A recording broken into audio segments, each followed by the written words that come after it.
Welcome, everyone. I, Councilmember Hunt, call the January 24th, 2023 City Council Planning, Development, and Environment Committee to order. I am joined this evening by Council President Walsh and Council Deputy President Hall. And as a reminder, we continue to have a remote aspect to our meetings. Both staff and members of the public may be participating in tonight's meeting remotely via WebEx. For those attending remotely, you may notice a slightly different look to the virtual meeting software. Tonight is one of our first meetings using a new version of the WebEx called WebEx Webinar. Please send the host a chat message or email the clerk's office at clerks@issaquah.gov if you have any questions or issues. There will be multiple public comment opportunities at tonight's meeting. There will be a general public comment opportunity at the beginning of the meeting, or you can make comments after the presentation and committee question and answer period on tonight's agenda items. So we will start with public comments. Members of the public may address council at this time in person or virtually, and those who are signed up in advance to make comments will be called on first. If you are joining us virtually and would like to make comments, please raise your virtual hand. If you are on the phone, please press *3. And if you have joined by computer or smartphone, look for the hand icon. This varies by device. One option may be to go to the participant panel and choose the raise hand icon in the lower right-hand corner. There are no members of the public in council chambers this evening, so I will check in with City Clerk if there are any members of the public on the line. And if so, I have some additional directions.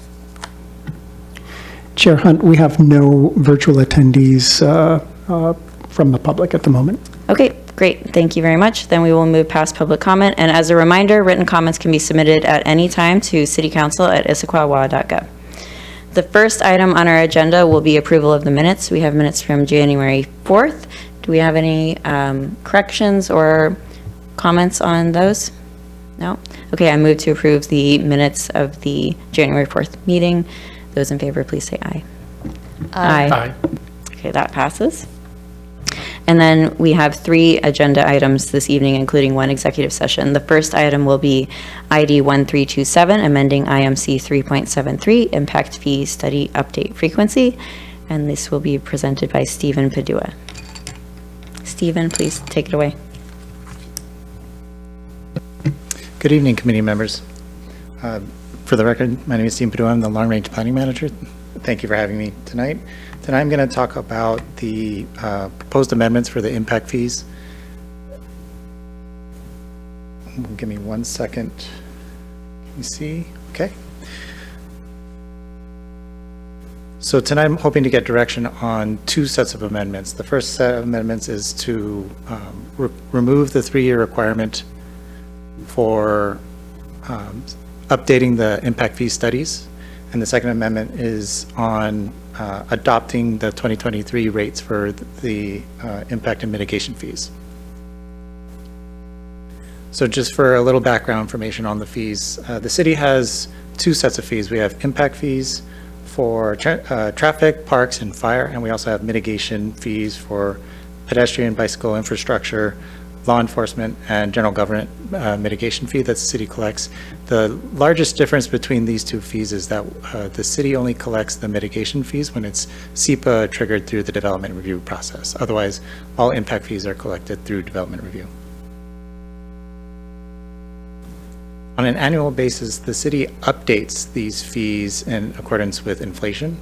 For the fire mitigation fee, we update according to the building cost index for inflation, and the transportation, parks, law enforcement, and general government is updated in accordance with the construction cost index.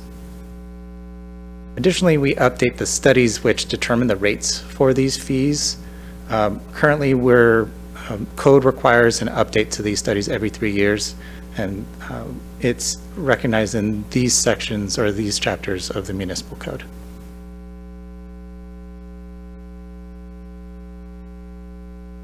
So for the first set of amendments, we're looking at Exhibit A and Exhibit B.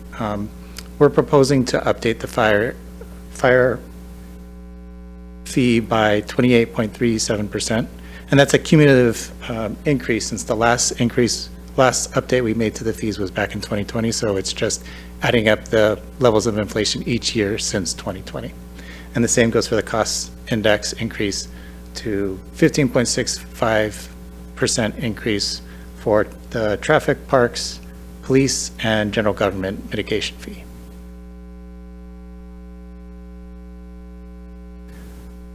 The other amendments, part of Exhibit C, and that is to remove the 3-year requirement, is primarily just to remove that line that's in code that has the 3-year requirement for the study updates and allows the administration to update based on evaluations that we plan to make on an annual basis. And part of what that process will be is the development of a checklist or a set of criteria that'll look at a lot of the variables that go into the studies for each of the fees.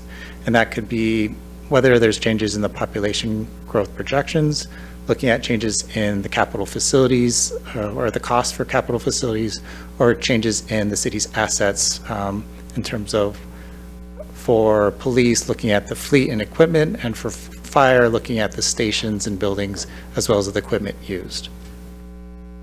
And part of why we are recommending removal of the 3-year requirement is primarily because we have a lot of upcoming projects. The periodic update to the comprehensive plan is going to be looking at new population growth projections. Park strategic plan is going to be potentially making changes to how we're estimating our capital facilities for parks. The concurrency update that we're planning to do in the next year or two is going to be changing how we look at the traffic impact fees, or potentially change. And the same with the upcoming facilities planning study is going to potentially make changes to how we are planning to operate or maintain certain buildings for the next 5 to 10 years. And so for that reason, we're recommending removal of the 3-year requirement because a lot of these changes don't happen consistently. And there's a lot of other variables that we have to consider with the studies that go into where we want, or what warrants updates to the studies that don't necessarily happen every 3 years. And so we want a little more flexibility to evaluate all those variables on an annual basis and make proposals to the City Council on when to update the studies. So for next steps, we're planning to bring this item to the City Council for a public hearing on February 6th, and then return to City Council on February 21st. So back to the direction needed.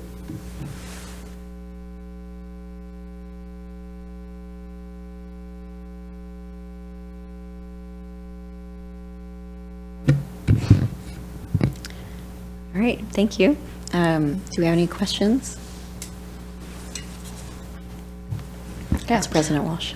I'll just vocalize some of the things that I think was pre-asked over email is, you know, have we done changes via inflation previously in either impact fees or other fees that the city has done?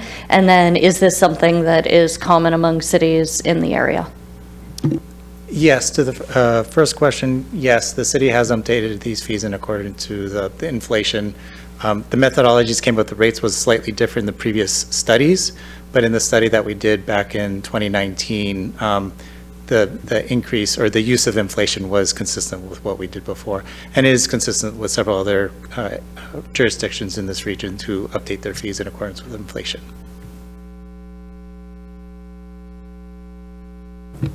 Council Deputy President Hall. Thank you. First of all, I must thank you for replying to all my questions by email earlier. I just thought of another one. So for the 2023 fees, accounting for a couple years of inflation, there's no legal risk or anything like that to updating our fees by more than 1 year of inflation, or anything we should be worried about from that perspective? Good evening. For the record, Rachel Turpin, City Attorney. No. However, that's why we're having you adopt them by ordinance this evening. I did think it would be possibly problematic to just apply the multiple years in inflation just administratively, but if you're adopting them by ordinance and there's a clear rationale for the increases, which is the cost increases in those cost indexes, then you are officially adopting them in the correct manner and they're legally defensible.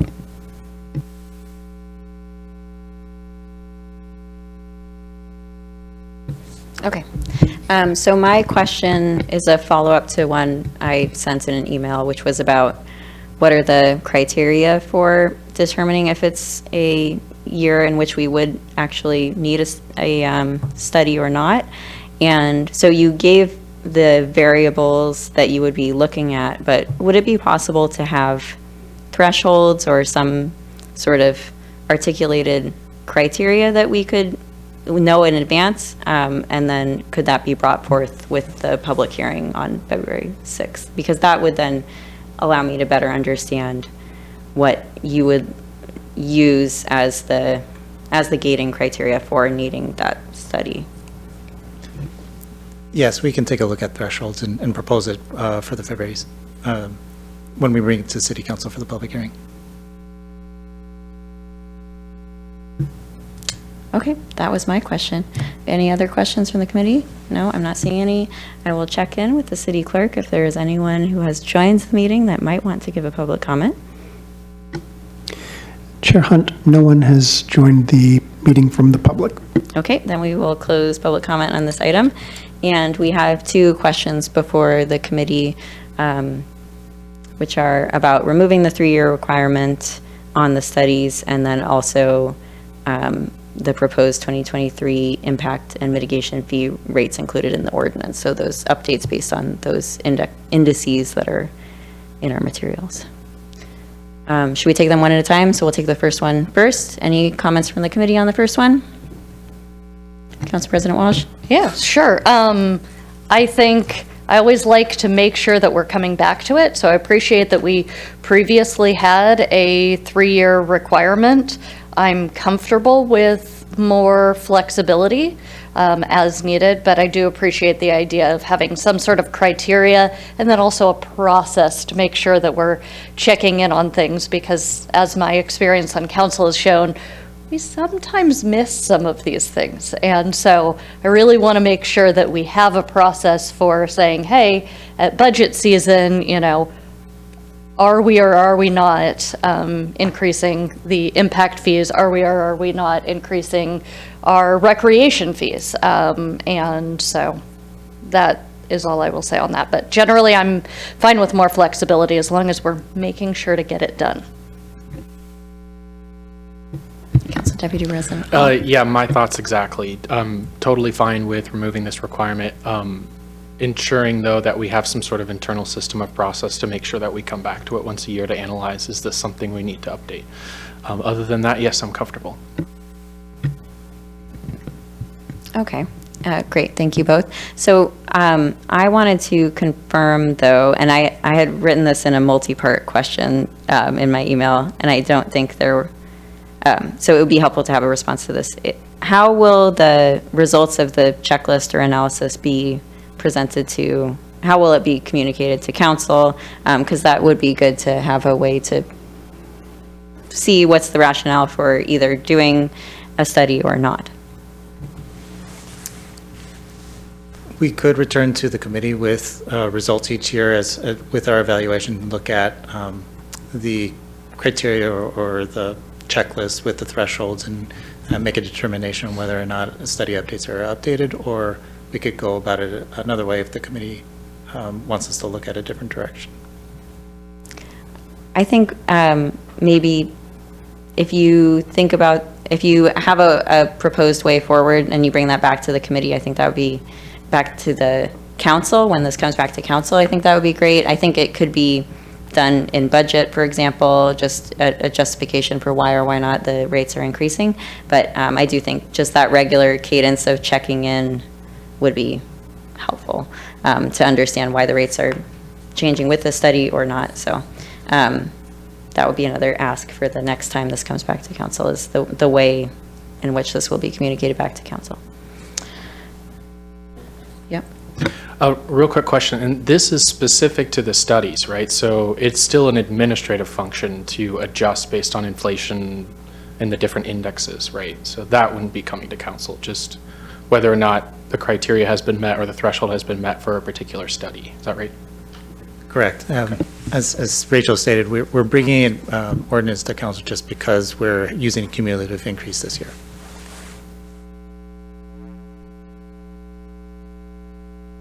Okay, I think we're clear on that first question. And then, does the committee concur with the proposed 2023 impact and mitigation fee rates included in the ordinance? We'll just go down the line again. Yes, I think it's a little bit, surprising, and I don't want to impact the ability to create missing middle housing, so I'm always cautious on that. But we are living in a time of high inflation, and if we don't take that into account, then we are really not asking development to pay for the fees that create all of the things that our residents enjoy and that the development relies on as well. So yes, I'm comfortable with it. I'm glad we're using a legally defensible tactic to make such a change, and then going forward, just making sure that the administrative change happens would be appreciated. Thanks. Yeah, I do concur. I mean, this would otherwise be the community's money left on the table, right, year over year. So, and I just think we just forge ahead and catch up on last time. So I'm comfortable with that. Okay, I agree with my fellow committee members. Do you have what you need on this item? I do, thank you. Okay, great. All right, then we will move ahead Madam to. Chair? Yes? I'm sorry. We also need a determination on consent or regular business when it comes back to the council. Well, this has a public hearing. So, so the public hearing happens separate from returning to the council. So the administration is proposing that this be a two-step process at full council, one with a public hearing where there be no other action other than the public hearing, and then come back at the next meeting for action. So would you like that on consent or regular? Or would you like to wait until after the public hearing to see if it's a little bit unusual with a public hearing in the middle? Right. I think if it's possible to make that determination after the public hearing, then I would prefer to do that, but. So if the committee is, perhaps could just articulate that you're comfortable delegating that to the chair versus having to put this back on a committee agenda. Yeah, I think that's a great way to handle it. Great, so the administration will confer with Chair Hunt after the public hearing. Okay, I'm seeing nodding. Right, because council will be able to ask questions at the hearing, right? There'll be a presentation opportunity for questions, and then the public hearing is opened. Is that how that works? Let me ask the city attorney just to confirm that there would still be an opportunity for council to ask questions as part of the public hearing. There'd be a staff presentation, and then questions, then public comment, and then we would close the hearing. Great, and then we'll confer with Chair Hunt after that for placement. Okay, I'm seeing nodding. Yes, we are in agreement. Okay, so are we ready now to move to the next item? Yes, thank you. Okay, great. So the next item is ID 1307, Title 18 Executive Summary and Overview, and this will be presented by Director Dhaliwal. Director Dhaliwal, please take it away. Good evening, members of the committee, any community members online, and wonderful community planning and development staff that's online. So today we're going to focus more on giving our staff the time to talk to you directly. I think our staff appreciated that the committee members expressed an interest of knowing what does staff think about this update, what was their role. So, but we have a little bit of a presentation, so I'll be really fast and quick through this, but feel free to pause me as we move forward in this. So let me share my screen. Because we're launching this as our, where is my WebEx? Can I share content, Chris? You've been made the presenter, Director Dhaliwal. You should have that ability. Right. And usually I see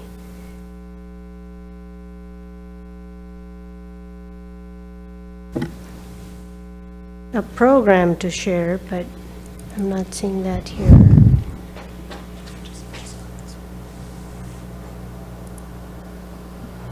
Okay. Would you like me to present, Director Dhaliwal? I think I got it. Okay. Does it look? Yeah, I got it. So, land use code update. First time for Councilmember Hall to be looking at this. So for your benefit, we'll walk through the executive summary a little bit. I think that was included in your packet, but just to give you a chance to. And for the rest of the committee members, you probably have sat through many, many meetings.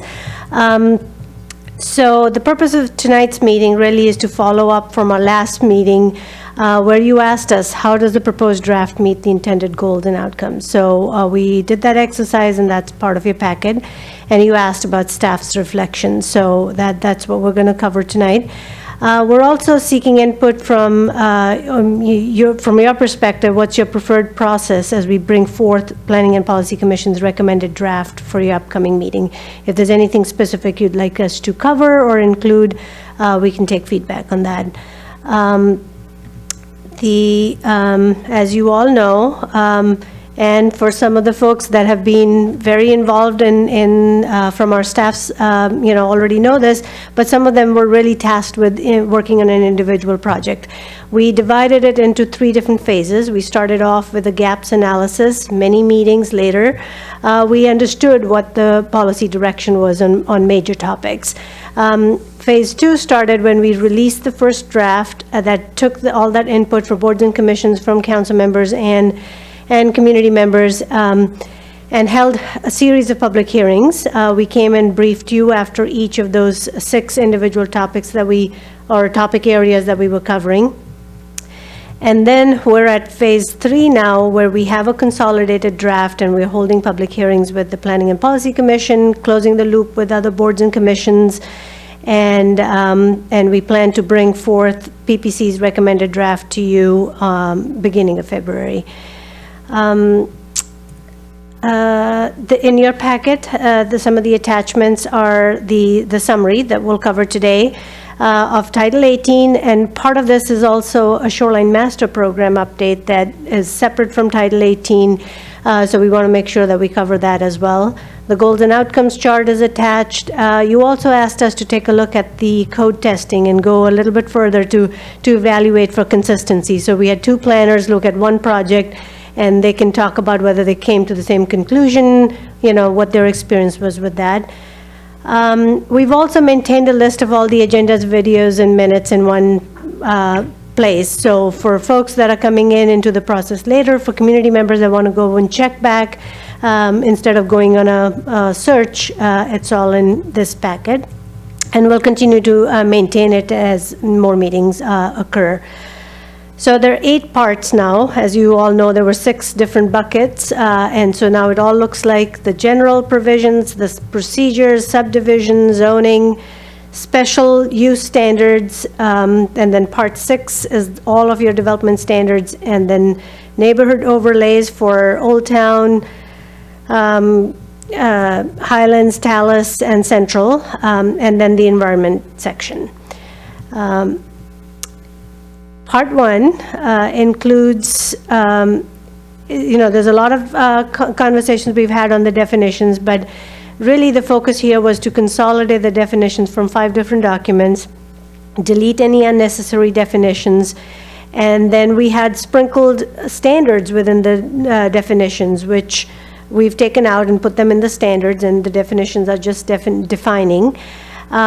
And then also as part of part 1 is a process to seek amendments to comp plan or land use code. So there's, that has been clarified, the criteria has been added in process. Part 2 is where a lot of work occurred, and this is hopefully will help applicants, staff, and the community members understand and be legally defensible procedures. So in here, we have a step-by-step process for permits. I think we heard we need a little bit more clarity added so that people can, it sets the stage a little bit better. So we'll look at adding some language there.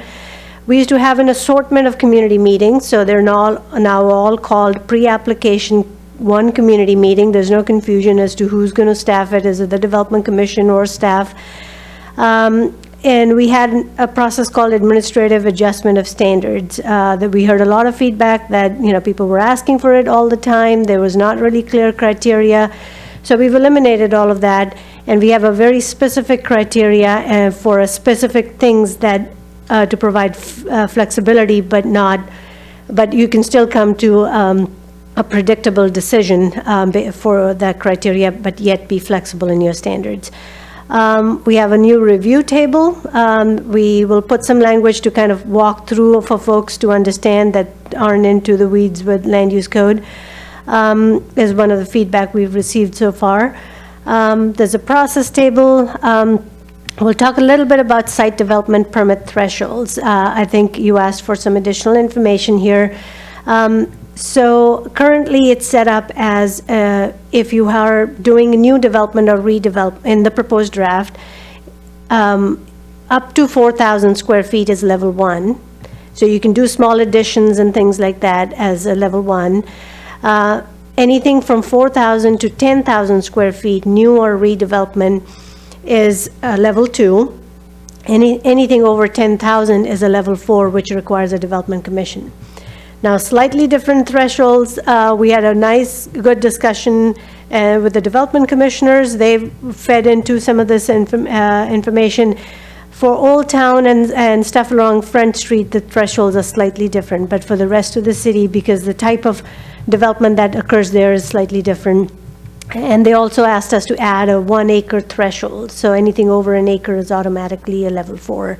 But this really cleans up the assortment of thresholds that we currently had in our code. It was if you are on this street or that street or that street, then you go into this method, and otherwise you go into this method. And so hopefully this will provide some predictability. And anything over priority streets was automatically getting bumped up to Development Commission. And so even a small addition along those streets required a Development Commission approval. And then we have this new technical review process, which again is meant as an interim step where we can give people answers early on in the process. If you have a wetland, we should be able to tell them it's a type 3 or type 2, and this is your setback, and this is your developable site area. Currently, we had to roll it all up with the public hearing process. And one of the feedback we received from the Development Commission was that they would like not to be put in a seat where they have to approve geotechnical reports and stormwater reports, because that's a very technical review process. So hopefully this will address that. We are discussing this with Planning and Policy Commission as to what this interim step should land as. Should it currently the draft shows it as level 1. So we have, based on public comments, are debating whether it should be level 1 for some, but level 2 for the others. So we'll bring back PPC's recommendation on that. Public notice procedures. So we are going to be notifying the residents and the property owners. So tenants and the property owners, and increase the setback, the notification to 500 feet.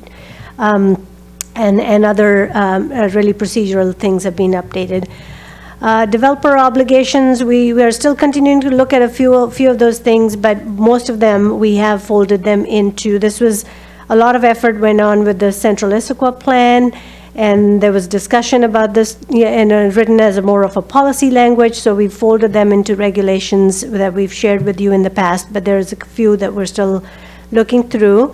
Talus and Highlands had a zoning cap for each parcel in the code.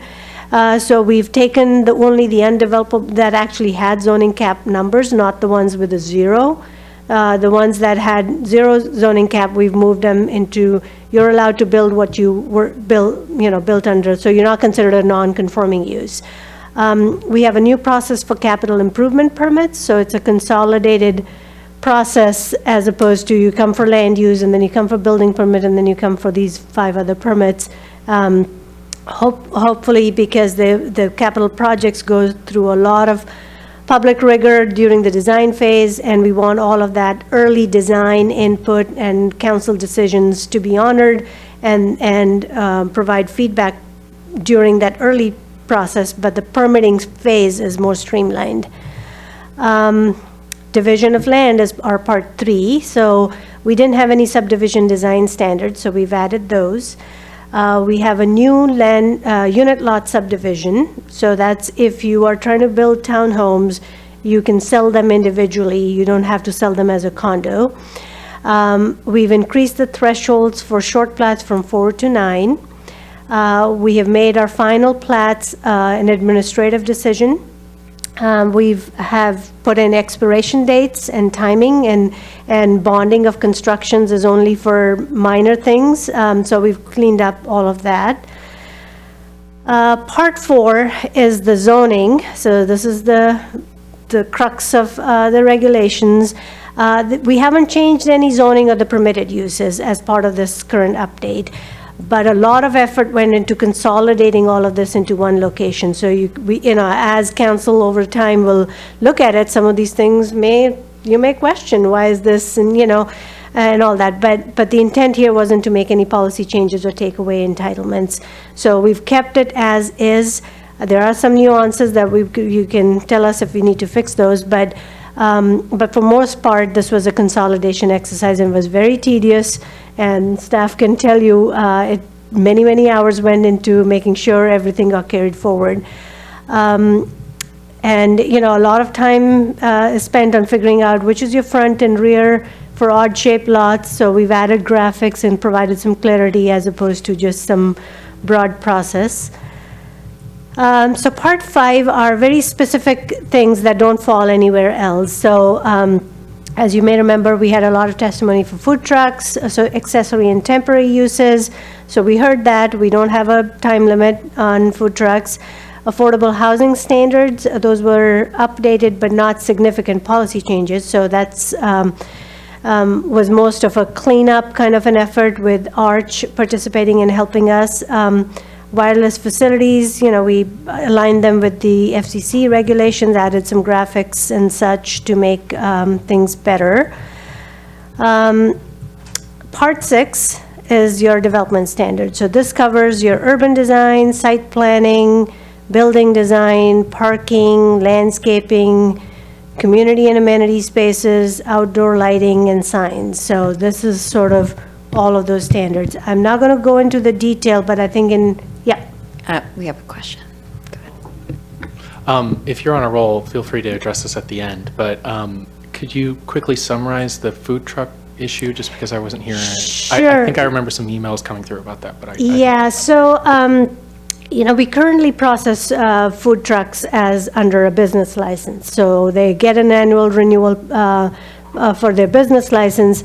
We don't have a permit, but we generally review for a lot of stuff under the business license part. And, some of the regulations come from King County Public Health Department, things like you have to have access to a restroom, or, and then we look at whether it's, impacting any safety, where they're parked, does it meet the setback, site distance, and all those kind of things. But as the first round, we also had you were only allowed for a year or something like that per site. So we had a term limit for that it's mobile, so it should move around.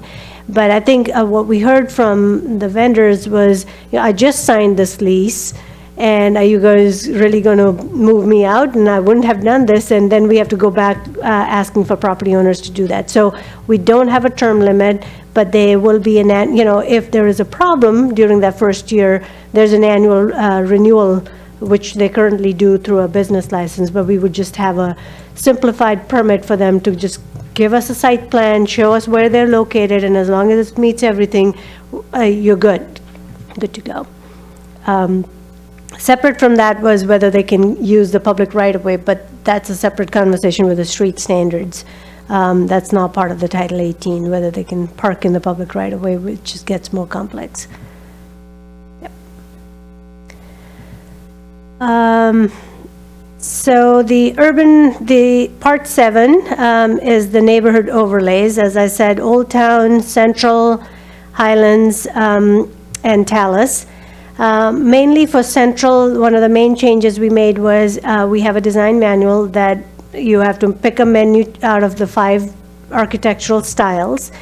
And what we heard from during the public comments and during our own review was you can't fit some of these existing businesses such as Bohm's Candy or Gilman Village into one of those 5 selection menus.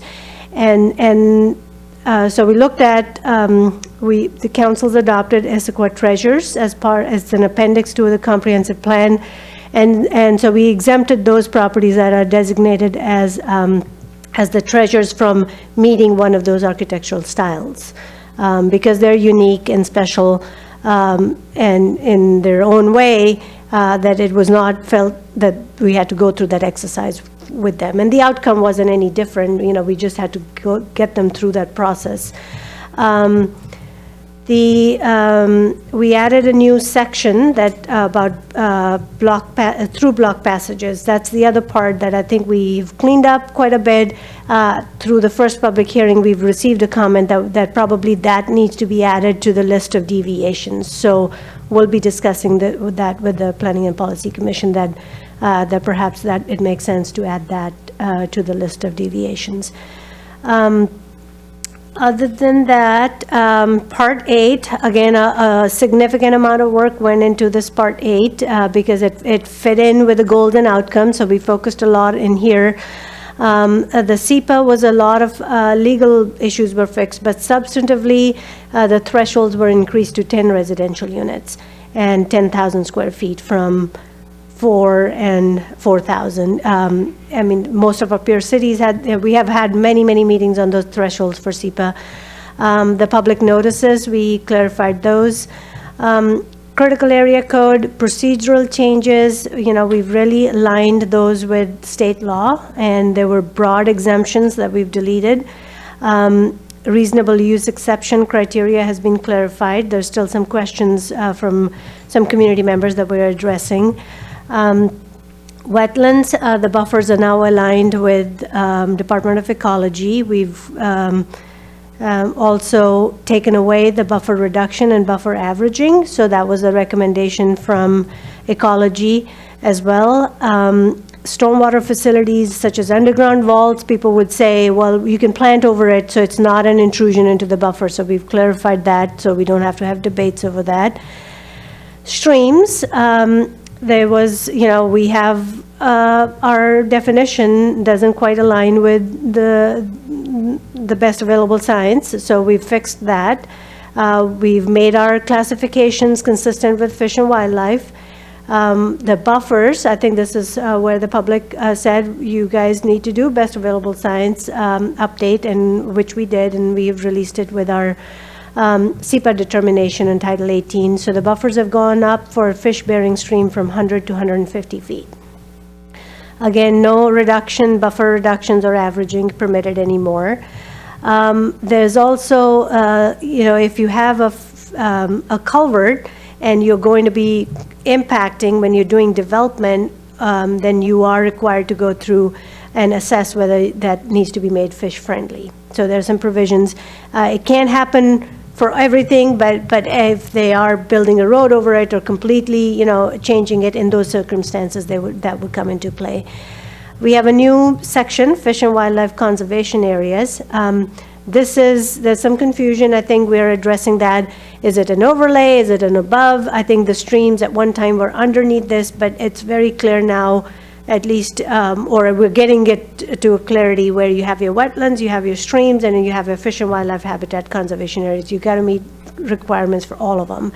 And this one, we have priority habitat species map, but the biologist would go in onto a site and see if there's an eagle nest or anything, that then those protections would apply to something here.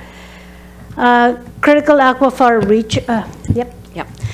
So on the last slide on the streams, in the future updates, there's a note on the website. So I'm reading from the website right now. Following the Title 18 update project, conduct citywide existing stream buffer and channel characterization of type F streams, limited type, et cetera, streams. So there is another step on the stream buffer work that I believe is plans following Title 18.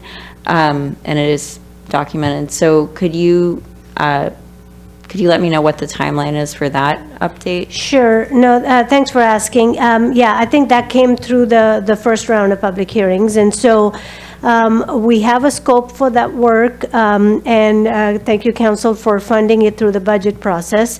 So we have a report from Parametrics, a consulting firm that was done in 2003, that really looked at very fine-grained, on-the-grounds assessment. You know, is there large woody debris is missing? So it's not just the stream width, but it's also the channelization, the migration, and all of that. So that part of the work will get into more of what else, you know, updating that and coming up with some recommendations, perhaps for, here's a way to get some grant money to do some more fish, habitat enhancements along the stream. So some guidance that can come with on-the-grounds assessment and help us improve the habitat projects in the future. To clarify, is that work that's expected to be completed in 2023? It will start in 2023, yes. And will expected to be completed, the characterization of the streams would be completed? We hope to get it done in 2023. I think we also want to coordinate with King County is doing some work, and so we want to align some of those timings, but we'll come and brief the committee on as we launch that project and in terms of the actual schedule for it.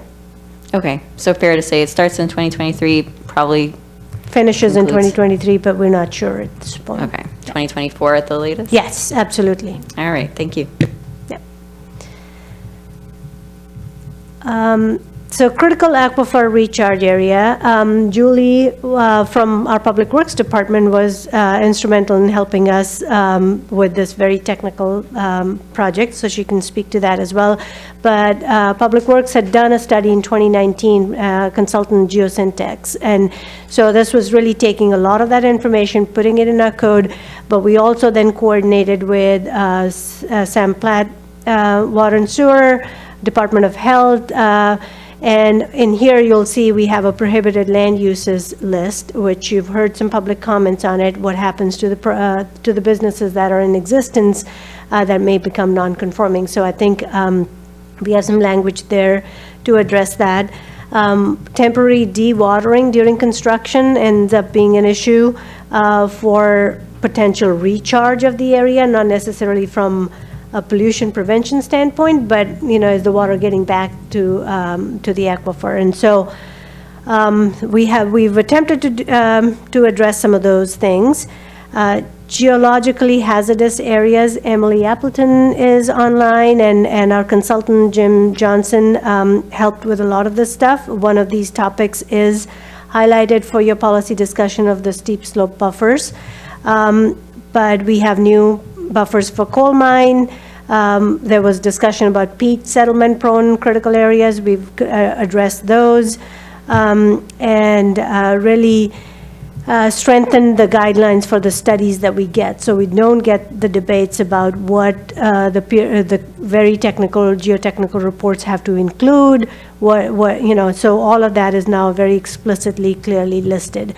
And the focus here, as I've said before, with the geologically hazardous areas, the focus is public safety, not necessarily ecological buffers and things as we debate about the setbacks for that.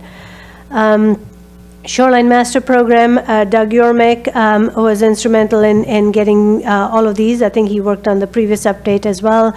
So common line setback exception, I think council asked us to review and eliminate, assess that, and the consultant did a nice GIS study and said this really won't impact, and so that's gone. Buffer reduction incentive was hardly ever used for bulkhead removal. That's gone, and it's a requirement now for any new development or redevelopment. Dock lighting standards were added, and actually we're sharing that with the rest of the cities through the light abatement program that Councilmember Hunt is part of. Shoreline Master Program is now aligned with the critical area updates as well. So the SMP, has an appendix to the critical areas, but Department of Ecology has some requirements that we can have the same exceptions, the reasonable use exception. So those you'll see in the strikeout. And the other part with the Shoreline Master Program is you all will approve it, will recommend approval, but it has to be actually approved by Department of Ecology for us to take effect. So that'll happen after your approval. Transfer of development rights. So this is not very often used, but very it has been used in Issaquah in the past for larger things, Grand Ridge and all those things. So larger areas preserved as open spaces and density moved into city limits.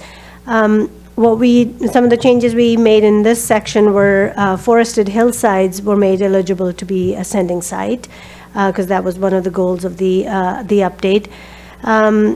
The certification, the process, I think we are still discussing. The draft shows the certification is level 1, receiving site review is level 2, and then TDR map is level 5. I think we're getting some comments about if you just want to add ascending site, perhaps that can be a easier process than a code amendment process. So we'll discuss that with PPC and bring forth their recommendation. We've cleaned up some bank-approved activities, purchase authorization, all of that stuff. I mean, we have that in our code, and we'll continue to evaluate that. The other thing we fixed is the map showed sending and receiving sites, but then the text showed if you're zoned this, you're not eligible as a sending or receiving site, and they were contradictory. So things like that have been cleaned up. Landmarks, now we're just adopting the King County Landmark Preservation Code rather than having, that embedded. Forested hillside preservation is a brand new chapter, and it addresses, how the new streets designed that respect the topography, grading, retaining wall, how do we measure them. This has a flexible options process that we've highlighted for you to discuss and debate as one of your policy questions. Tree preservation. So Dan Martinez, he's online as well. He took the staff lead and with our consulting team looking at this canopy coverage objectives. And so the main emphasis here is we used to count tree preservation, we've gone to an approach where we're looking at canopy as opposed to the size of the tree density. So a small tree, if in our existing code, counts even if it is 8 inches versus a 30-inch, there's no incentive for you to save the 30-inch. This will get you that because the canopy presumably is larger for the other one. A lot of details here. We've gone through that, but we're happy to get more into it. This was a lot of input from our environmental board, from Planning and Policy Commission, from the Parks Board. We also, as part of this, have increased some of the retention requirements, really cleaned up the replacement. The fee in lieu has been cleaned up. Heritage trees is a process that the Parks Department had. Most of them on the list are city-owned trees. So now they're codified. There's also, we had 4 different versions of tree lists, one non-preferred, one preferred, some street tree lists. So Dan Hines, one of our environmental board members, helped us create one list. We don't have a non-preferred list, but this doesn't live in the code. So it's going to be an outside document that we can update as we get more information. Or if we want to get more specific about the street trees. And that concludes the content aspects of the Title 18. In your packet, we walked you through the 6 policy questions that we had highlighted for you all to think about as you review this code. One was the site-specific rezone. What's the process? We are discussing the criteria with Planning and Policy Commission. They're making some tweaks and changes. So we'll bring that to you for consideration. Deviation criteria, we provided, the global criteria and then a specific list of 9 things that you can get administrative deviations from. We've also posed a question about the amenity space, whether you want to go up to 100 square feet per residential unit instead of 48. We've given you some background information in the past. Steep slope buffers, should they be on a variable based on the height? Our recommendation is listed in your packet previously, but we can bring that forward, more details on that, and PPC's recommendation. The last item was, we learned from our code testing that the critical area code and study requirements may be too onerous for homeowners.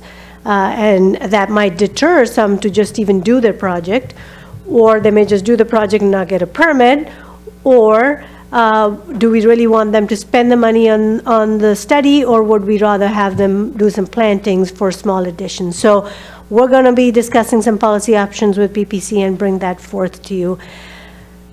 We've done the first 4 parts with PPC, and through that round, there were 5 other comments that we've highlighted for them. Technical document review, whether it should be level 1, level 2, or one or the 2, or combination. Public utility exemptions currently are listed as level 1. So we're going to discuss this with PPC and make them level 2 with a public notice required. Master site plan has been a point of discussion, and mostly so the little background on the master site plan. It's no longer a thing in the proposed draft, and part of the reason for that is it was for properties over 15 acres, but it was coming as a closed record appeal to City Council. And Development Commission would hold an open record hearing, Council would hold a closed record hearing, and you acted as a judge in a quasi-judicial matter, couldn't talk to the community members on the topic. So to solve that issue, it's now going to be approved by Development Commission. The other part is the criteria is very specific and clear. It had a very broad criteria, and so that's been cleaned up. However, recognizing that we have some previously approved master site plans, and how do we amend those? And so we've proposed a minor amendment and a major amendment. The criteria is from the existing code, but it was again ambiguous. Substantial change, but then it was opinion whether it was substantial or not. And so we've cleaned that up by saying 10%. So we're discussing if any tweaks need to be made with PPC and bring that forward. We highlighted the non-conforming chapter for PPC, just so that they could focus on it, because that's where the existing businesses and property owners, but we haven't made any policy changes to that. It's what's now, but it's restructured to make things clear. Site development permits. We wanted to discuss this to be explicitly clear that interior remodels, we're not going to make people go through a site development permit. And so I think the definition of redevelopment creates some ambiguity. So those are some of the cleanup fixes on these 5 topics that we'll be doing as it's going through this public process, the last round of public process. So like I said, we have January 12th and 19th done with Planning and Policy Commission. We have a meeting on Thursday night where we're talking about parts 5 through 8. And then February 2nd is also a public hearing, and we hope that we will get the final recommendation from PPC that night and bring their recommendation to this committee on February 6th. And then you can decide when you're ready to pass it on to City Council. That concludes the presentation part. So now, if I can unshare and bring everyone that's on our staff to share their role and their reflections. I think before we do that, but that Sure. sounds great, we have a question. Council President Walsh.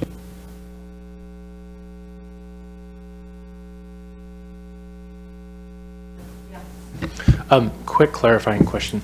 I thought it was the administration's recommendation that master site plans would go to the hearing examiner instead of PPC, or is that for another item? That was for the site-specific rezones. Oh, that's it. Yeah, and so that one, Planning and Policy Commission debated, and they haven't formally taken a vote on or a motion, but there was consensus to keep that with the hearing examiner making a recommendation to council. Good, okay. So, looking at all of this great information, what feedback at this point on this portion, separate from the code testing, are you looking for at this point? Because a lot of it sounds like we have to wait to get PPC's feedback. So is there anything specifically you want today, or is it just ahead of time for the February 6th meeting? Yeah, this is to prepare you for your February 6th meeting, so we're not looking for feedback, other than if there's anything during your review that has come up that you want PPC to focus on or weigh in that would help you make a decision, we can take that information back for them.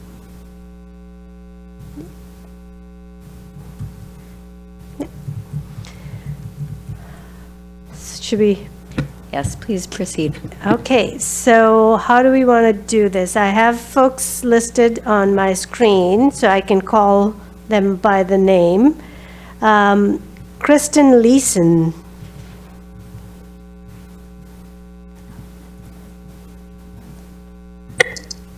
So hi, I'm Kristen Leeson, senior planner, and I think we were asked to discuss sort of just areas in which we worked and sort of what the result was, what the outcome was, particularly with the goals and outcomes chart. So I worked as, I was tasked, as many mentioned earlier, with the very tedious task of combining the 4 permitted uses tables that did indeed take hours. And I also worked on zoning. I was focused on the affordable housing section, 18514. And I did some work on the 18.700 overlays section, bringing in specifically the Old Town standards into the consolidated draft. I think most of my work was really consolidating these things, making them consistent, making sure that it worked right, coming in from 4 different areas. If you had 4 different topics on, what something was supposed to look like. And I think that, in affordable housing, I think it made it clearer. It made it consistent with other jurisdictions. And someone said, one of the comments was, don't make it consistent, make it better. But they were better. We wouldn't have done it otherwise. And there we go. I think that's it. I will let someone else have a turn. Thank you.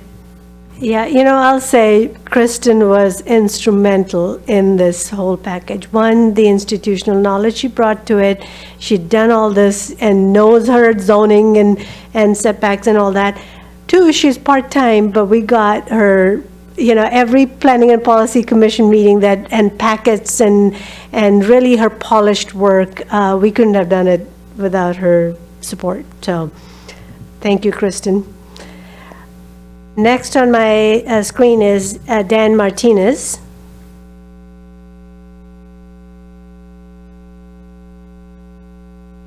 Hi, good evening. I'm an associate planner with CPD, and my primary involvement with Title 18 was focused on drafting the tree preservation code.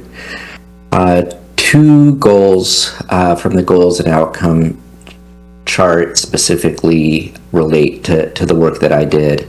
The first was to ensure that the city retains 50% canopy, and the second was higher quality of landscaping with increased environmental and community benefit with more green stormwater infrastructure.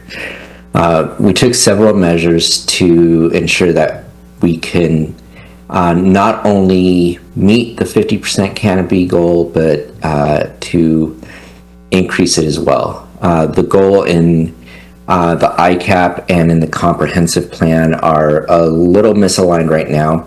The comp plan says 50%, but the ICAP increased that to 55% by 2035. So a few of the things that we did to make sure that we can achieve that goal, or at least increase our canopy, is we replaced minimum tree density with canopy coverage targets. We increased tree retention requirements for single-family development from 30% to 35%. And we also eliminated the tree removal notification form, or maximum removal on single-family properties. Moving forward, all significant tree removal requests will require a permit. This is going to allow us to require replacement, and it will also ensure that we can track removal and replacement better. Thank you, Dan. And, Dan brought the perspective of having done these tree permits and what it really meant. And so that made the code so much more real world of, what will this mean? And I'm sure there'll be questions that'll come up, but we'll go to him for answers of what were we thinking in terms of the trees. Well, Director Dhaliwal, I think we do have a question, so Yeah. President Walker. Yeah. So I really appreciate all the planning staff being here. And so, Dan, on the tree canopy, since you've had experience with that, I'm just wondering how easy that is going to be to, find professionals that come up with the same answers that everybody else is. I mean, it's really easy to measure the caliper of a tree's, base and everything. Is it easy enough to measure the tree canopy and come up with the same answer from different people? We should be able to come up with the same answer from different people. I wouldn't say that measuring tree canopy is as easy or intuitive as measuring diameter. We do want to try and facilitate that for folks. So I worked with a consultant to create educational materials, and this would be both for homeowners and for other applicants. So there's a difference between a homeowner and someone applying for major development, and so we created two different handouts to help address and guide people through those steps. And just to clarify, it wasn't necessarily something that I was familiar with before this effort, but I definitely dove in and learned a lot more than I expected to. Okay, fantastic. Well, thank you very much, because, each of these little areas where we're making changes is really about, are we going to come to a consistent answer? Are we making things, easier and better, or are we potentially facing problems in the future? So I appreciate the answer to the question. So next up is Doug Yormick. And Doug helped us with the Shoreline Master Program and anything and everything critical areas. So take it away. Good evening. As Minnie mentioned, I'm Douglas Yormick, the Associate Environmental Planner. My involvement with the Title 18 update focused on critical area regulations, specifically wetlands, streams, and fish and wildlife habitat conservation areas, as well as updating the Shoreline Master Program. With this update, we focused on addressing three primary goals. First is to conserve and protect environmentally critical areas from loss and degradation. Second is enhance wetlands and riparian corridors and improve fish and wildlife habitat. And last is the modernize code and incorporate best practices. So these goals guided our critical area regulations, critical area regulation update. We included a new section for fish and wildlife habitat conservation area. We further protected riparian corridors by increasing buffer sizes based on best available science specific to Issaquah, and created dock lighting standards for Lake Sammamish. There are other changes too that we've made throughout the critical area regulations, but our primary focus was on these three goals.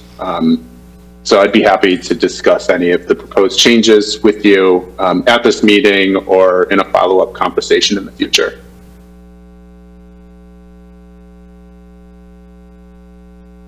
Great, thank you, Doug. Yeah, he's our go-to person when, all the technical aspects of the critical areas. He's our guy. Thanks, Doug.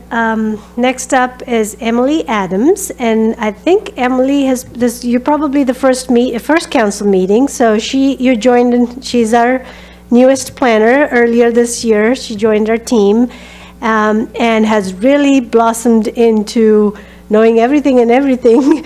So, open space standards. Can you do a peer-reviewed city research? She would whip it up in a heartbeat. So, and she's enjoyed working on some of the updates and testing. So, Emily, take it away.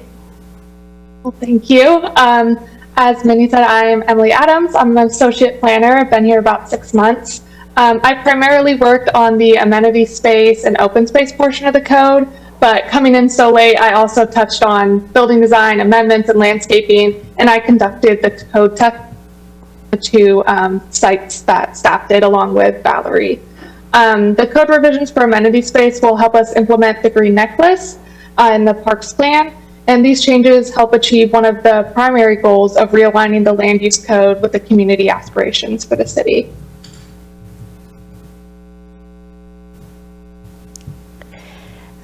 Thanks, Emily. Next up is Holly Keaton. She's our senior planner, and she supported the planning team as we were transitioning and without a planning manager. So she was our acting planning manager during those few months while we were recruiting. Holly, take it away. Okay, good evening, everyone. As Minnie mentioned, I am Holly Keaton. I'm the senior planner in current planning. And my primary focus through the code update process was with the wireless code 18512, as well as the sign code, and then hopping on the piggyback of Kristen, who did a ton of work on the Old Town standards, as well as central standards. A couple of things really stood out in the process in terms of meeting the goals overall. Probably the biggest goal that was met through ensuring these standards were updated properly, or are going to be updated properly, is to ensure that we are maintaining the unique and special historic charm of certain areas of Issaquah, and helping to ensure that a variety of public spaces and amenities, housing types, and other types of services are able to be provided throughout the community when thinking about the sub-area standards.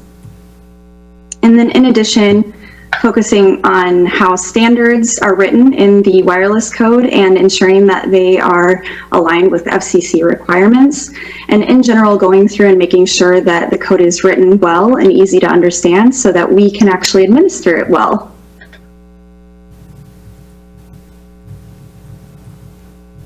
Thanks, Holly. Next up is Emily Appleton. She's our engineering manager and took the lead to work with the consultants on geohazards and concurrency. Hi, yes, I'm Emily Appleton. I manage the engineering group in CPD. And one of the things the engineering group is tasked with is managing the geohazards critical areas peer review. So the scope of my work was focused on, geologically hazardous critical areas section primarily, and relying heavily on the city's geologist and geotechnical expert, Jim Johnson at Golder and Associates, along with some of the other specialists there.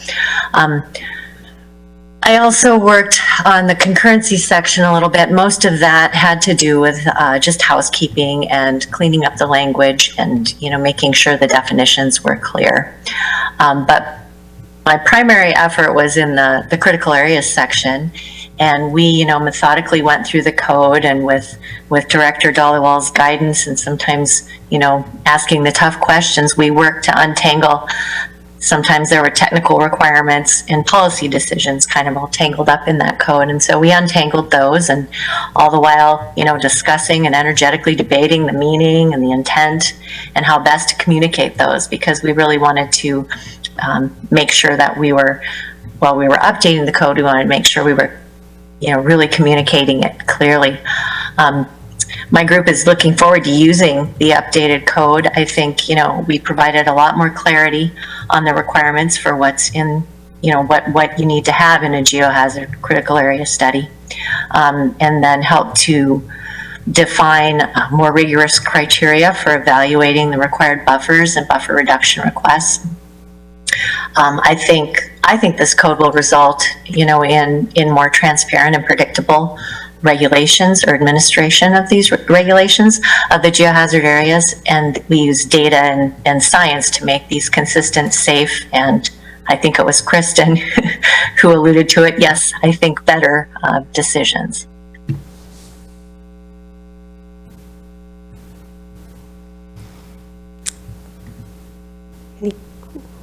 Great, thank you, Emily. Next up is Julie from our Public Works Department. Like I said before, the two of us would communicate over Teams at odd hours, but she's worked hard on this piece, and hopefully we got it right. So Julie, take it away. Yeah, hi, good evening. I'm Julie Ortiz. I'm a Senior Environmental and Regulatory Specialist for the Public Works Department.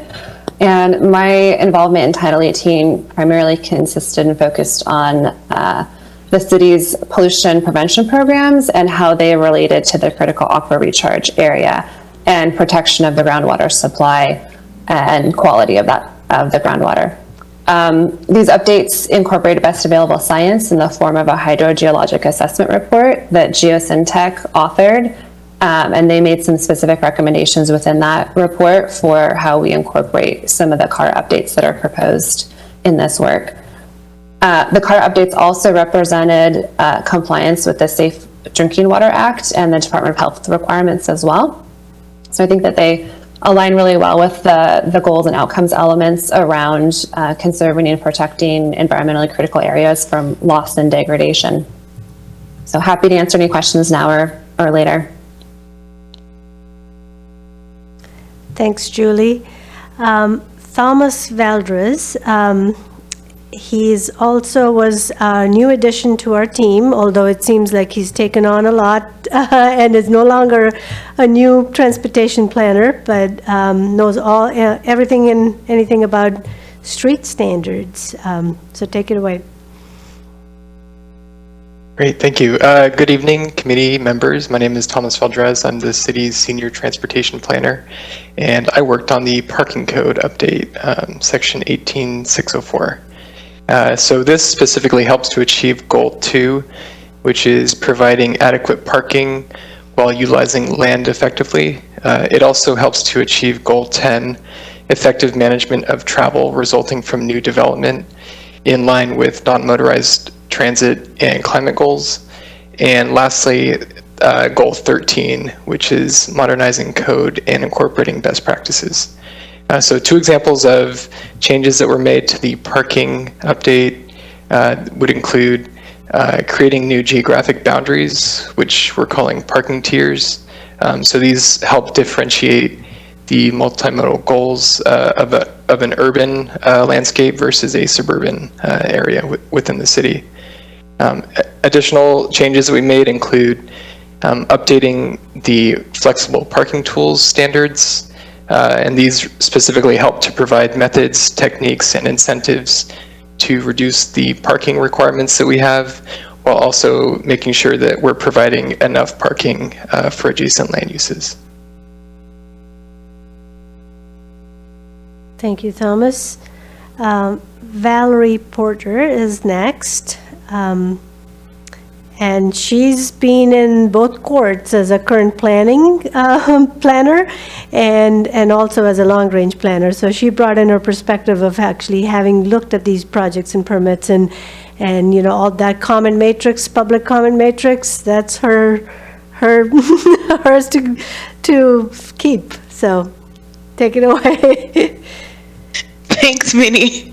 Hello, everyone. My name is Valerie Porter. I'm an associate planner in CPD. So my role in the Title 18 update has been to update the landmarks preservation chapter, review each code section and identify code conflicts, update outdated or unclear language, and propose possible solutions to streamline the process and remove inconsistencies. I also conducted the code testing program with community members and staff from other departments, and I also participated in another code testing exercise with Emily Adams, where we both reviewed the Riva Townhome site, where we explored the similarities and differences between the current and draft code. And so while reviewing Title 18, my goal has been to modernize the code, incorporate best practices, all while retaining and protecting essential characteristics in established neighborhoods. Thank you. Thank you, Valerie. And here in the room, we have our two long-range planning managers, Stephen Padua and Christian. Do you want to say a few words? And then, of course, after they're done, we have our Madrona team online and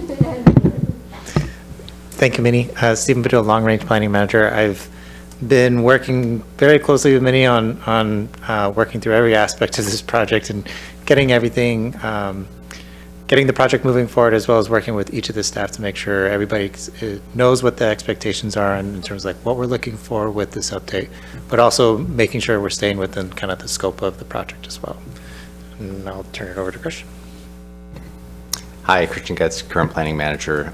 Really excited to be here and can't be more excited about the next steps, looking at implementation. So kind of what my team is going to be working on. They are very excited. They may not have expressed it enough as they talked about what they worked on. But we're ready to update applications, look at our forms, look at our handouts, once we have this sort of final direction and move into that active planning practice. And we're as planners, we look forward to kind of working with the code, evaluating what we're doing, going back in time to look at what was the intent here, talking to the specific experts, looking at the files, making sure we're doing it right, and we're doing it consistently with what the intent of this committee, what PPC looked for, what the community looked for, I think I'm the most excited because this is the code that I'm focused on rather than the current code. My head's not too busy with the old stuff, but new stuff is really good.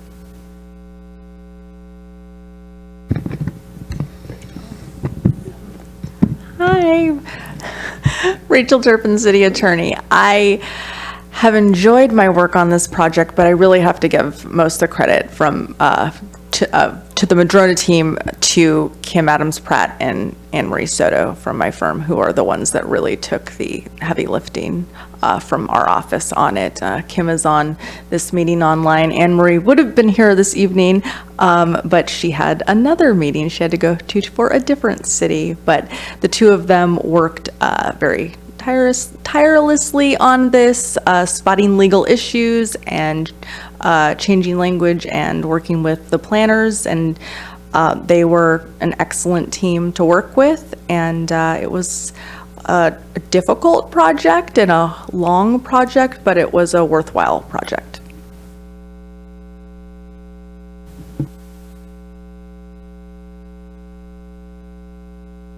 Just Kim wanted to say. Kim, do you want to?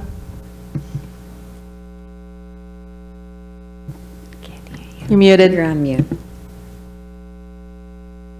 I do appreciate the fact that staff had worked on this for months and put in so many hours before we came in and did the legal review. And so the work product was very good, and I appreciated the staff being so willing to work with us to come in and do that legal review afterwards. And giving us time. And thank you to the council too for giving us extra time. We appreciate it. Your patience was appreciated, and hopefully you will be happy with the end result. Thank you all. Thanks, Kim. So that concludes what we were prepared to share with you. If you have any questions for us. Council President Wall. Thank you. Now that I have everyone here, I can just go ahead and ask my questions. Hearing from the staff as they were talking about developing the code and everything has been super valuable. What I always want to go back to is kind of the umbrella goals. And so I know we haven't had a huge amount of time to work with the code and really, give it a run for its money. But I'm wondering if you found any areas confusing or causing you to kind of trip over it and have to ask a few other questions, or easier to misinterpret. Like, if you had your druthers and you asked us to do something with the code to make it easier to work with, is there anything there that you've determined through this code testing that caused you any problems?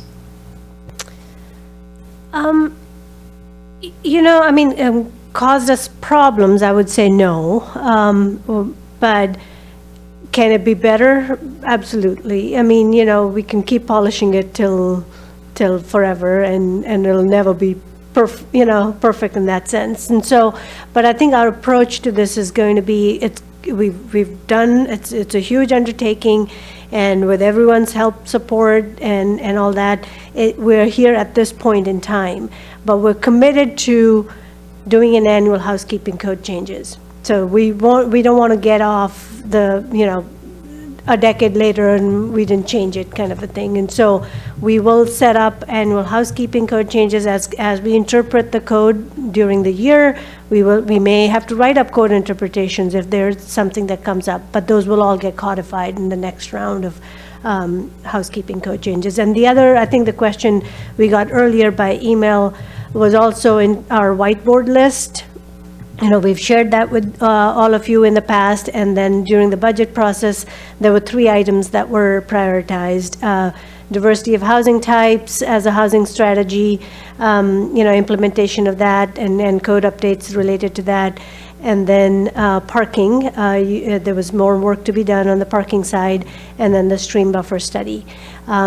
So those we are going to start undertaking. The scope of those studies, especially the diversity of housing types and parking, will come back to this committee and share the scope before we roll that out and schedule. Scope and schedule meeting will be scheduled to finalize those things. So.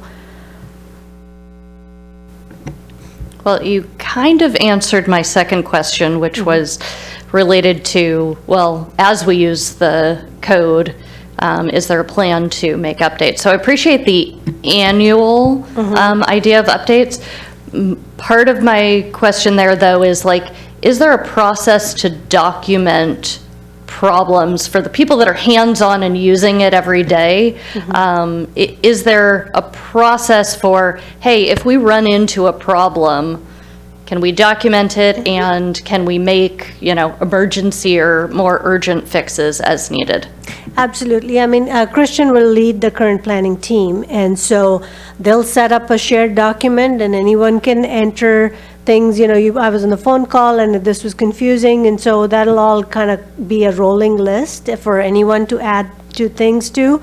He'll be making the code interpretations as a first, point, and providing guidance to his team of what is the intent and where does this belong. And then I'll, of course, if there's things to be written, then the director would sign the code interpretations, and those can be appealed to the hearing examiner. So there's a process for those things. If there is some ambiguity or someone challenges us over something, we will provide in writing a factual interpretation with a due process for disagreements and resolution of those. Okay, and just kind of one more related to the REVA code testing, since that was something where you had 2 planners, Emily and Valerie, taking it on. One of my asks was, do you come to any different conclusions? Were there any areas where it was hard to come to agreement or see the obvious answer in that? So was there anything that? Sure, I think Emily and Valerie, if you can turn on your videos and answer that question, that would be great. Did you both come to the same conclusion? Did you read it the same way? Or were there parts confusing? Not so much the comparison, but actually from two different people reading the code, was it consistent, is I think what council member is hoping to get an answer for. I'll go first. For the most part, we read the code consistently. The only areas where we felt like things weren't consistent were because the project was adopted before the design manual had been adopted. So, or there were, areas where the code was requiring something different than what the applicant submitted. So like for instance, like the tree code changed from caliper to canopy, so that we kind of had to guess on how to interpret those types of things. But for the most part, regarding parking process, we came to the same conclusions. And I would agree on that. We came to all the same conclusions. Like Valerie said, anything that we weren't consistent with each other, it's just because, what the reports we were working off of were tailored to the old code instead of the new code. So we didn't have all the data that we would typically have to fine tune an answer. Great. Those were all my questions. I have comments later, but yeah.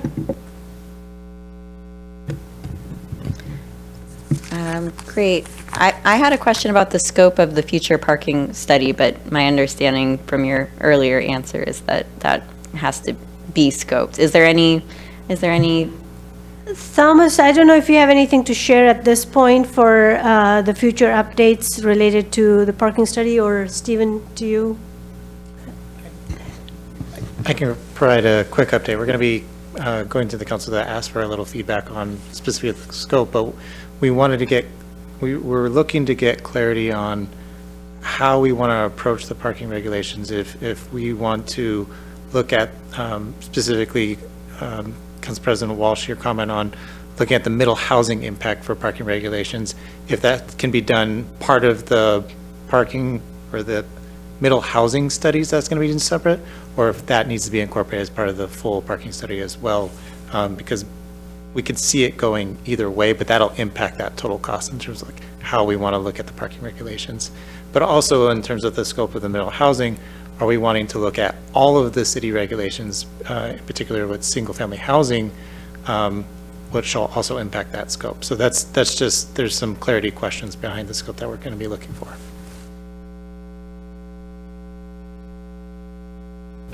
Okay, so more information to come on that. That was my question. Do we have any other? Yeah, but if you all have any feedback for what your thoughts are on, the future parking, we can take that, and when we bring the information back for you, we want to capture it. Sounds good. Thank you. Any other questions before we check on public comment? All right, great. City Clerk, do we have anyone on the line that might want to give a public comment? Chair Hunt, as before, there are no members of the public in attendance. All right, thank you for confirming. I will also confirm that there are no members of the public here in council chambers this evening. So with that, we will move to council deliberation and discussion on this item. And Council President Walsh, go ahead. I will just start it off. It's a trend at this point. I have met with Director Dhaliwal about this, and I will be as expressive as I was during that meeting.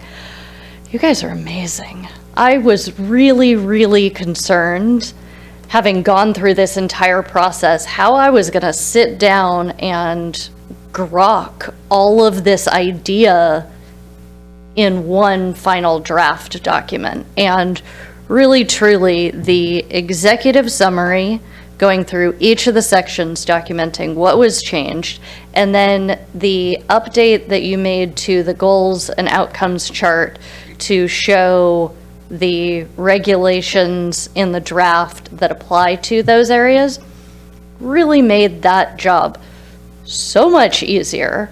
And it really allows me to have confidence going into this portion of our work, to be able to say, oh gosh, yeah, these were our goals. This was a possible action. These were the outcomes we wanted. And here's where it is in the new code. So I am truly, truly happy with this. Much more confident than I thought I was going to be as we were slogging through all of the different areas. So I'm really looking forward to hearing the PPC feedback on some of these items that have come up as the final question marks. But as far as the goals and outcomes chart, I am feeling really confident with those additional items that are coming out in the future updates. I do think I would say those areas haven't been satisfied, but we kind of knew that at that point when we said, are we going to handle them now, or is it going to be a future update? So, but everything else, I seriously went through the list and was able to put check marks on so many things, which really, yeah, really great work, everyone. Thank you. Okay, thank you. Council Deputy President Hall, or would you like me to go first? I can go first. All right. Well, yes, thank you all for coming to the meeting and telling us about the work that you do. It was great to get to see you all and hear from you about the hours of work that you put into making this code and improving it. So thank you, and really appreciate that. It was great information and great work. So a few things that I wanted to single out as my highlights for this land use code update are, I really appreciate the improvements to the Shoreline Master Program, the reductions that were possible in the old code, building into Lake Sammamish or closer to Lake Sammamish. Those have been corrected in this code. And I really appreciate that. So I also really appreciate the dock lighting standards. Those are standards that a number of other cities along Lake Sammamish are looking to get their hands on and to use in their own code. So that's going to be a model for other cities along Lake Sammamish, and really great work on that. Really excited about adopting that code. Also excited about Green Necklace, having code to kind of support and actualize that concept, which would be this connected trail system throughout the city. And we have bits and pieces of it. We now have more support in terms of staff to realize that. And so I think having that code piece as well is really exciting. And also really grateful for and excited about all of the improvements and increased protections for our critical areas and the steps forward towards protecting forested areas, our tree canopy, our hillsides. That's all very important to our community, and big improvements in all of those areas. So thank you very much. As Council President Walsh said, and I agree, there were areas that we identified previously through previous council review of where we were headed that I think still need additional work, and partly it was because there was such a large policy goal that we had in those areas. So things like missing middle, that's something that we struggle with. Our whole region struggles with missing middle housing, having missing middle housing and adequate housing that meets our community's needs. And so, you know, I think we have work to do to continue to improve our code to support that, but we knew that going in, I agree. And I think we have articulated and we have a plan with staff to continue to address that. Same with parking. There are big improvements in this. I do think we need to continue to address issues in code around parking. When I was looking at our goals and outcomes chart for parking, we have as our issue, parking is not land's highest and best use and generates negative impacts such as stormwater, aesthetic dead zones, and over 75% of central Issaquah is surface parking lots. So it was a big issue, and I think we've taken steps towards addressing it and right-sizing parking and future-proofing our code, but I think we have a ways to go, and that's one of the areas that council agreed with needed future study and future work. So I agree with both the diversity of housing and parking as being things that we need to continue working on, and stream buffers, which was also mentioned. So I look forward to continuing the conversation about the scope of the parking in particular, and the reason why I singled that one out of the three is because that one seems, the diversity of housing, we have a grant, and that has specific policies that we are going to be considering and investigating, so that's scoped according to that grant. Then the stream buffers, we also have a scope that's based on this other characterization of streams and the needs for that information. And then the parking still remains a little bit more open-ended, in my opinion.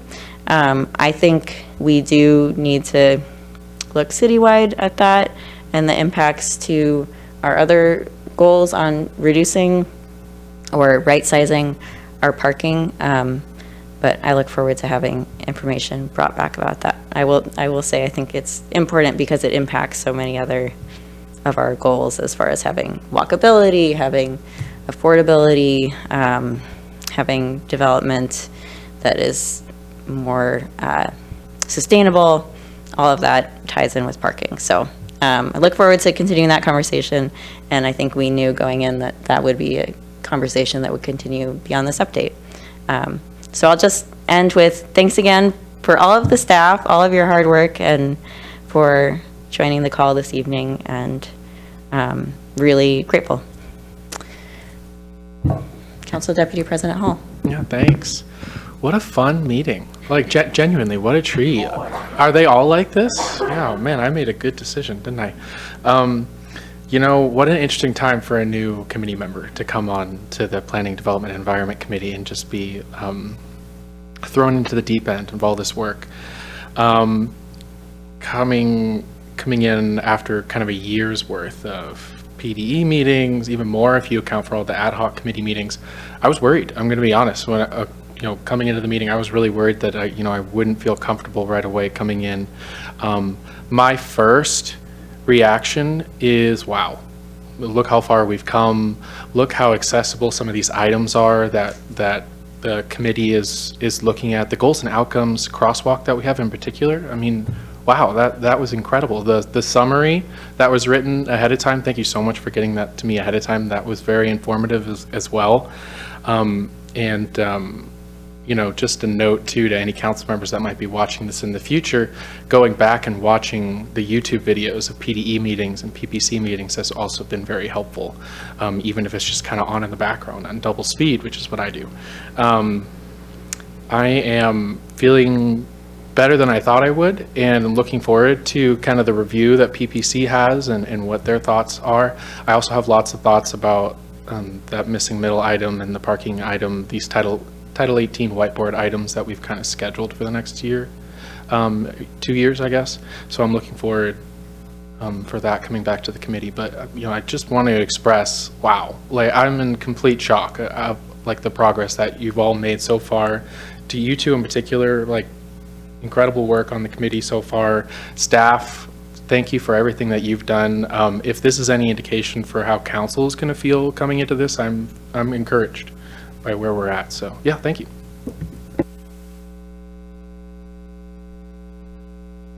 All right, great.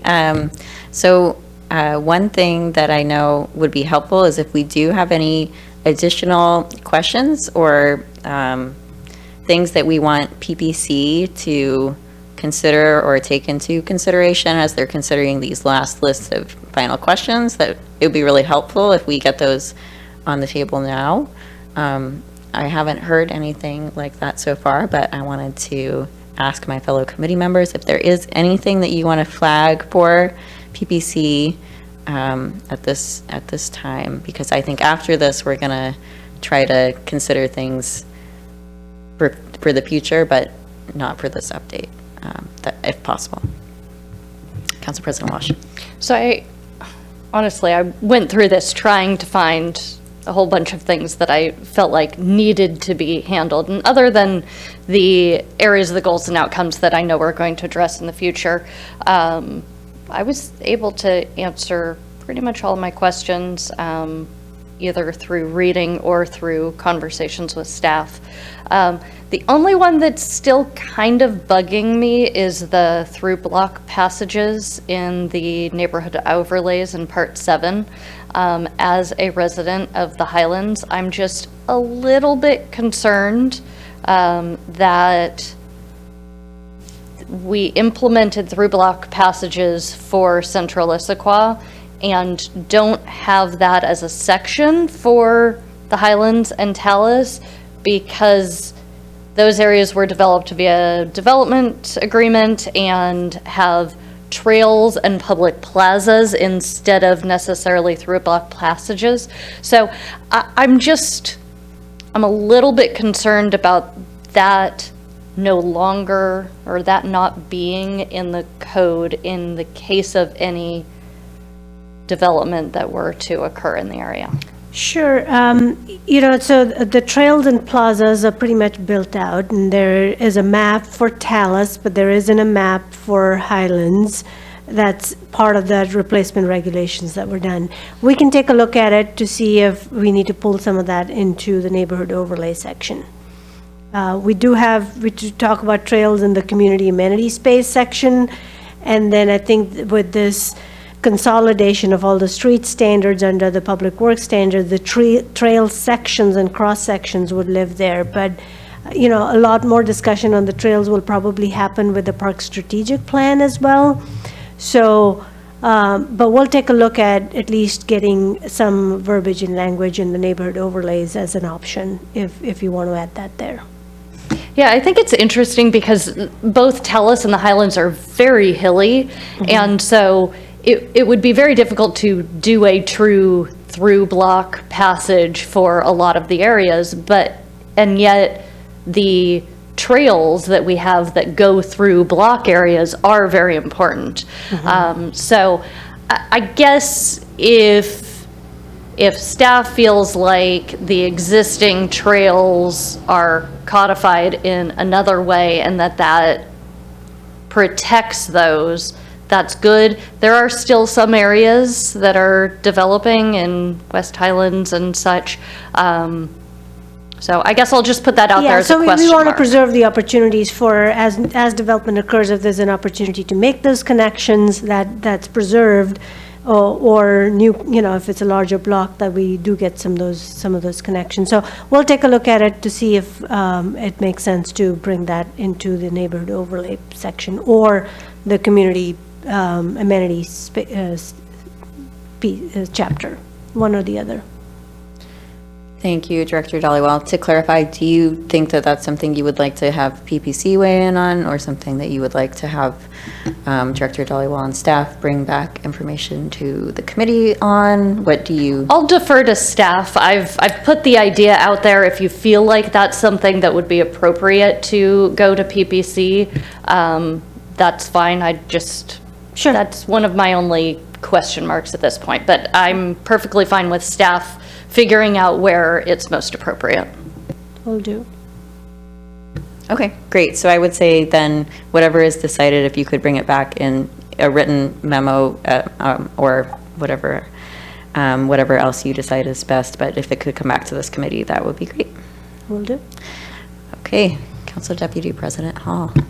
Thank you. So the question is, beyond these 6 policy questions that are here, is there anything else for PPC to consider, right? So I thought at the last, I thought at the last committee meeting, someone brought up the issue of housing and job growth targets and how political in nature those are, and whether or not those should be tied and used as criteria in code. Was that something that was going to be considered by PPC, or how are we approaching that? Yeah, I think we're still looking at that, but that may be something we may consider to add to PPC's question.